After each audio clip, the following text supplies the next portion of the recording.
Hi hello ನಮಸ್ಕಾರ ರೀ ಸ್ನೇಹಿತರೆ, welcome back to my channel. ನಾನು ಇವತ್ತಿನ ವಿಡಿಯೋದಲ್ಲಿ ಸಿಂಗಲ್ ಸ್ಟೆಪ್ನಲ್ಲಿ ಬೀಡ್ಸ್ ಯೂಸ್ ಮಾಡಿ ಯಾವ ಥರನಾಗಿ ಕ್ರೋಶಾ ಡಿಸೈನ್ ಹಾಕೋದಂತ ತೋರಿಸ್ತಾ ಇದ್ದೀನಿ. 10 ನಂಬರ್ ನೀಡಲ್ನ ತೊಗೊಂಡಿದ್ದೀನಿ, ಹಾಗೆ ಇಲ್ಲಿ 6 ಎಳೆ ದಾರನ ತೊಗೊಂಡಿದ್ದೀನಿ. ಇವಾಗ ನಾನು ಲಾಕ್ ಮಾಡ್ಕೊಂಡು 2 ಚೈನ್ ಹಾಕೋಬೇಕು. ಚೈನ್ ಹಾಕೊಂಡು ಪಕ್ಕದಲ್ಲೇ ಒಂದು ಸಿಂಗಲ್ ಕ್ರೋಶಾನ ಹಾಕೋಬೇಕು. ಸಿಂಗಲ್ ಕ್ರೋಶಾ ಹಾಕೊಂಡು ನಾನಿಲ್ಲಿ 5 ಚೈನ್ ಹಾಕೋತಾ ಇದ್ದೀನಿ. 5 ಚೈನ್ ಹಾಕೊಂಡು ಕರೆಕ್ಟಾಗಿ ಎಲ್ಲಿಗೆ ಬರುತ್ತಲ್ಲ ಅಲ್ಲಿಗೆ ನೋಡಿಕೊಂಡು ಸಿಂಗಲ್ ಕ್ರೋಶಾ ಹಾಕೋತಾ ಇದ್ದೀನಿ. ಕುಚ್ಚು ಹಾಕೋಕ್ಕೆ ಸ್ಪೇಸ್ ಆಯಿತು. ಮತ್ತು ಪಕ್ಕದಲ್ಲೇ ಮತ್ತೊಂದು ಸಿಂಗಲ್ ಕ್ರೋಶಾ ಹಾಕೋತೀನಿ. ಸ್ವಲ್ಪನೂ ಸ್ಪೇಸ್ ಬಿಡೋ ಹಾಗಿಲ್ಲ. ಸಿಂಗಲ್ ಕ್ರೋಶಾ ಹಾಕೊಂಡು ದಾರನ ಮೇಲ್ಗಡೆ ಎಳ್ಕೊಂಡು ನಾನಿಲ್ಲಿ ಈ ಥರನಾದಂಥ ಬೀಡ್ಸನ್ನು ಯೂಸ್ ಮಾಡ್ತಾ ಇದ್ದೀನಿ. ನೀವು ಯಾವ ಬೇಕಾದರೂ ಬೀಡ್ಸನ್ನು ಯೂಸ್ ಮಾಡ್ಬೋದು, ಇದೆ ಅಂತ ಏನಿಲ್ಲ. ದಾರನ ಮೇಲ್ಗಡೆ ಎಳ್ಕೊಂಡು ಸಿಂಗಲ್ ಕ್ರೋಶಾ ಹಾಕೊಂಡು ಕರೆಕ್ಟಾಗಿ ಎಲ್ಲಿಗೆ ಬರುತ್ತಲ್ಲ ಅಲ್ಲಿಗೆ ನೋಡಿಕೊಂಡು ನಾನು ಸಿಂಗಲ್ ಕ್ರೋಶಾ ಹಾಕೋತಾ ಇದ್ದೀನಿ. ಸಿಂಗಲ್ ಕ್ರೋಶಾ ಹಾಕೊಂಡು ಪಕ್ಕದಲ್ಲಿ ಮತ್ತೊಂದು ಸಿಂಗಲ್ ಕ್ರೋಶಾ ಹಾಕೋಬೇಕು. ಸಿಂಗಲ್ ಕ್ರೋಶಾ ಹಾಕೊಂಡು ನಾನು ಸಿಂಗಲ್ ಕ್ರೋಶಾ ಹಾಕೊಂಡು ಚೈನ್ ಹಾಕೋತಾ ಇದ್ದೀನಿ.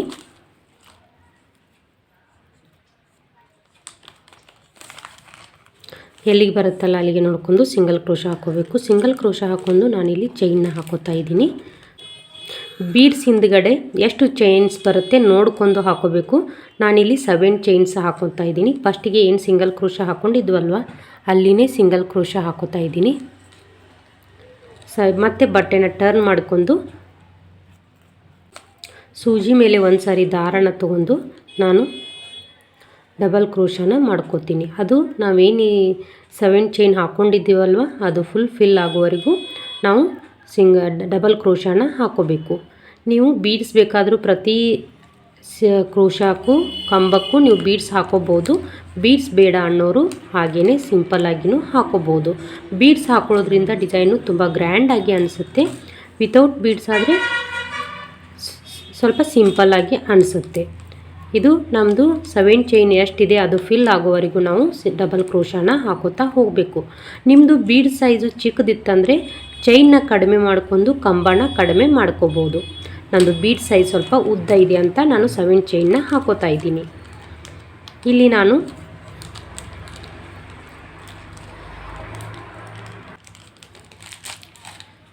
ನಾನಿಲ್ಲಿ 9 ಕಂಬಗಳನ್ನು ಹಾಕ್ಕೊಂಡಿದ್ದೀನಿ.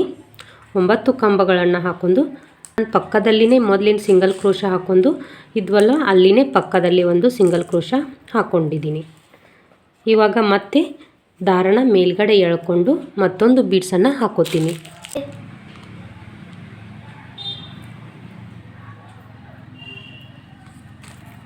ಬೀಡ್ಸ್ ಲಾಕ್ ಮಾಡ್ಕೊಂಡು ಕರೆಕ್ಟಾಗಿ ಎಲ್ಲಿಗೆ ಬರುತ್ತಲ್ಲ ಅಲ್ಲಿಗೆ ನೋಡಿಕೊಂಡು ನಾನು ಸಿಂಗಲ್ ಕ್ರೋಶಾ ಹಾಕೋತಾ ಇದ್ದೀನಿ. ಸಿಂಗಲ್ ಕ್ರೋಶಾ ಹಾಕೊಂಡು ನಾನು ಚೈನ್ ಹಾಕೋತಾ ಇದ್ದೀನಿ. ಮೊದಲೇ ಬೀಡ್ಸಿಗೆ 7 ಚೈನ್ ಹಾಕ್ಕೊಂಡಿದ್ದೆ, ಇವಾಗೂ ಸಹಿತ 7 ಬೀಡ್ಸನ್ನೇ ಹಾಕೋತಾ ಇದ್ದೀನಿ.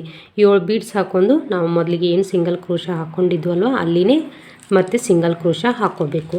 ಮತ್ತು ಬಟ್ಟೆನ ಟರ್ನ್ ಮಾಡ್ಕೊಂಡು ನಾನಿಲ್ಲಿ ಸೂಜಿ ಮೇಲೆ ಒಂದು ಸಾರಿ ದಾರನ ತೊಗೊಂಡು ಮತ್ತು ಡಬಲ್ ಕ್ರೋಶಾನ ಕಂಟಿನ್ಯೂ ಮಾಡ್ಕೋತಾ ಹೋಗ್ತೀನಿ.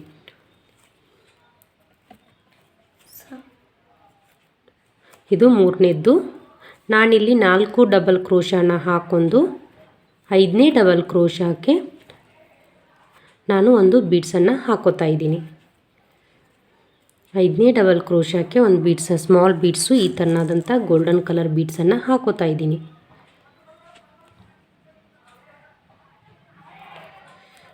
ಗೋಲ್ಡನ್ ಕಲರ್ ಬೀಡ್ಸನ್ನು ಹಾಕೊಂಡು ನಾನು ಲಾಕ್ ಮಾಡ್ಕೊಳ್ಳೋದಿಲ್ಲ, ಡೈರೆಕ್ಟಾಗಿ ಮತ್ತೆ ಸೂಜಿ ಮೇಲೆ ಒಂದು ಸಾರಿ ದಾರನ ತೊಗೊಂಡು ಡಬಲ್ ಕ್ರೋಶಾನ ಕಂಟಿನ್ಯೂ ಮಾಡ್ಕೋತಾ ಹೋಗ್ತೀನಿ. ನೀವು ಬೇಕಿದ್ದರೆ ಸೇಮ್ ಮೊದಲು ಏನು ಹಾಕ್ಕೊಂಡಿದ್ವಲ್ವ ವಿದೌಟ್ ಬೀಡ್ಸು ಸಹಿತ ಹಾಕೋಬೋದು. ಇದು ಒಂಥರ ಡಿಫ್ರೆಂಟಾಗಿ ಕಾಣಿಸುತ್ತೆ ಡಿಸೈನು ಅಂತ ನಾನು ಒಂದು ಬೀಡ್ಸನ್ನು ಹಾಕ್ಕೊಂಡೆ. ಇವಾಗ ನಾನು 9ನೇದ್ದು ಹಾಕೋತಾ ಇದ್ದೀನಿ. ಸಿಂಗಲ್ ಕ್ರೋಶಾನ ಕರೆಕ್ಟಾಗಿ ಎಲ್ಲಿಗೆ ಬರುತ್ತಲ್ಲ ಅಲ್ಲಿಗೆ ನೋಡಿಕೊಂಡು ನಾವು ಲಾಕ್ ಮಾಡ್ಕೋಬೇಕು. ಲಾಕ್ ಮಾಡಿಕೊಂಡು ನಾನಿಲ್ಲಿ 5 ಚೈನ್ ಹಾಕೋತಾ ಇದ್ದೀನಿ. ಚೈನ್ ಹಾಕ್ಕೊಂಡು ಕರೆಕ್ಟಾಗಿ ಎಲ್ಲಿಗೆ ಬರುತ್ತಲ್ಲ ಅಲ್ಲಿಗೆ ನೋಡಿಕೊಂಡು ಸಿಂಗಲ್ ಕ್ರೋಶಾ ಹಾಕೋಬೇಕು. ನೋಡಿ ಡಿಸೈನು ಈ ಥರನಾಗಿ ಕಾಣಿಸುತ್ತೆ.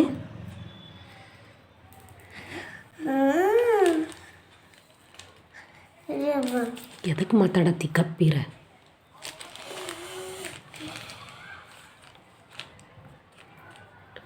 ನೋಡಿ ಡಿಸೈನು ಈ ಥರನಾಗಿ ಕಾಣಿಸುತ್ತೆ. ಇವಾಗ ಸೇಮ್ ಅದೇ ಡಿಸೈನ್ನ ಕಂಟಿನ್ಯೂ ಮಾಡ್ಕೋತಾ ಹೋಗ್ತೀನಿ. ಇವಾಗ ಒಂದು ಸಿಂಗಲ್ ಕ್ರೋಶನ ಹಾಕ್ಕೊಂಡಿದ್ದೀನಿ. ಪಕ್ಕದಲ್ಲೇ ಇನ್ನೊಂದು ಸಿಂಗಲ್ ಕ್ರೋಶನ ಹಾಕೋತಾ ಇದ್ದೀನಿ.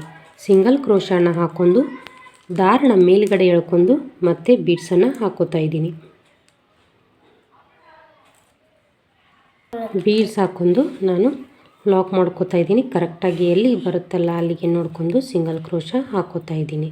ಮತ್ತು ಚೈನ್ ಹಾಕೋತಾ ಇದ್ದೀನಿ. ಇಲ್ಲಿ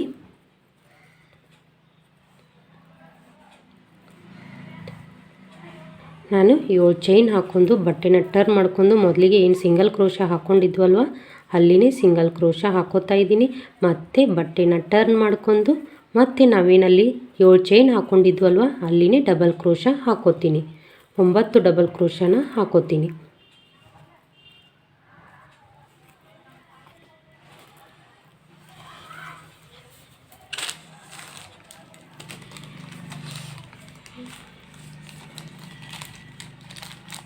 ಆರು 7 8 9 ಡಬಲ್ ಕ್ರೋಶ ಹಾಕ್ಕೊಂಡು ಎಲ್ಲಿಗೆ ಬರುತ್ತಲ್ಲ ಅಲ್ಲಿಗೆ ನೋಡ್ಕೊಂಡು ಸ್ವಲ್ಪನೂ ಸ್ಪೇಸ್ ಬಿಡದೇ ಇರೋ ಥರ ಬಟ್ಟೆಗೆ ಲಾಕ್ ಮಾಡ್ಕೋಬೇಕು. ಬಟ್ಟೆಗೆ ಲಾಕ್ ಮಾಡಿಕೊಂಡು ನಾನು ಮತ್ತೆ ದಾರನ ಮೇಲ್ಗಡೆ ಎಳ್ಕೊಂಡು ಮತ್ತೊಂದು ಬೀಡ್ಸನ್ನು ಹಾಕೋತಾ ಇದ್ದೀನಿ.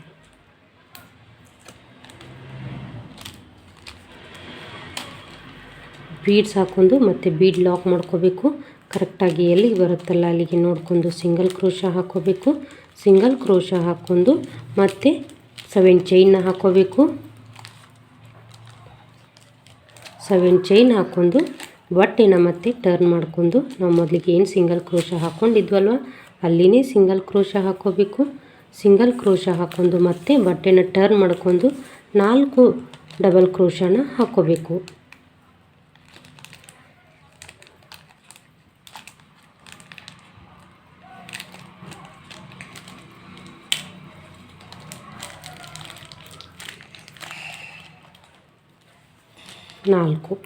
ನಾಲ್ಕು ಹಾಕ್ಕೊಂಡು 5ನೇದ್ದು ಹಾಕೋತಾ ಇದ್ದೀನಿ. 5ನೇದ್ದು ಹಾಕ್ಕೊಂಡು ಒಂದು ಗೋಲ್ಡನ್ ಕಲರ್ ಬೀಡ್ಸನ್ನು ಹಾಕೋಬೇಕು.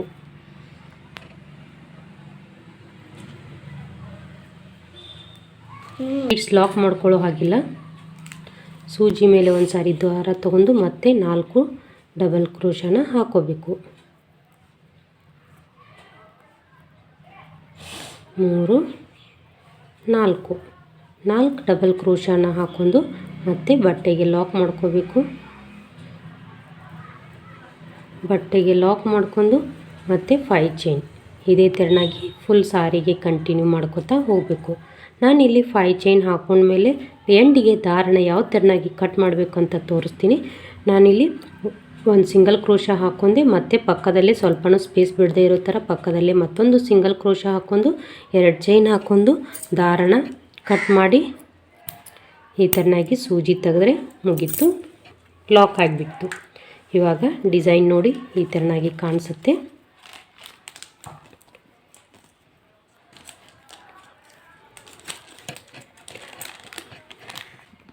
ಕುಚ್ಚು ಹಾಕಿದ ಮೇಲೆ ಯಾವ ಥರನಾಗಿ ಕಾಣಿಸುತ್ತೆ ಅಂತ ನಿಮಗೆ ತೋರಿಸ್ತೀನಿ. ಡಿಸೈನು ಪೂರ್ತಿ ಆದಮೇಲೆ ಈ ಥರನಾಗಿ ಕಾಣಿಸುತ್ತೆ.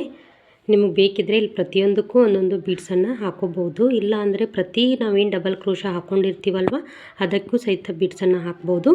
ನಾನು ತೋರಿಸಿರುವ ಈ ಡಿಸೈನ್ ನಿಮಗೆ ಇಷ್ಟ ಆಗಿದೆ ಅಂತ ಅಂದ್ಕೊಂಡಿದ್ದೀನಿ. ಇಷ್ಟ ಆಗಿದ್ದರೆ ಪ್ಲೀಸ್ ಲೈಕ್ ಮಾಡಿ, ಶೇರ್ ಮಾಡಿ, ಹಾಗೆ ಕಮೆಂಟ್ ಮಾಡೋದನ್ನು ಮರಿಬೇಡಿ. ಮತ್ತೆ ಮುಂದಿನ ವಿಡಿಯೋದಲ್ಲಿ ಸಿಗ್ತೀನಿ. Take care, bye all.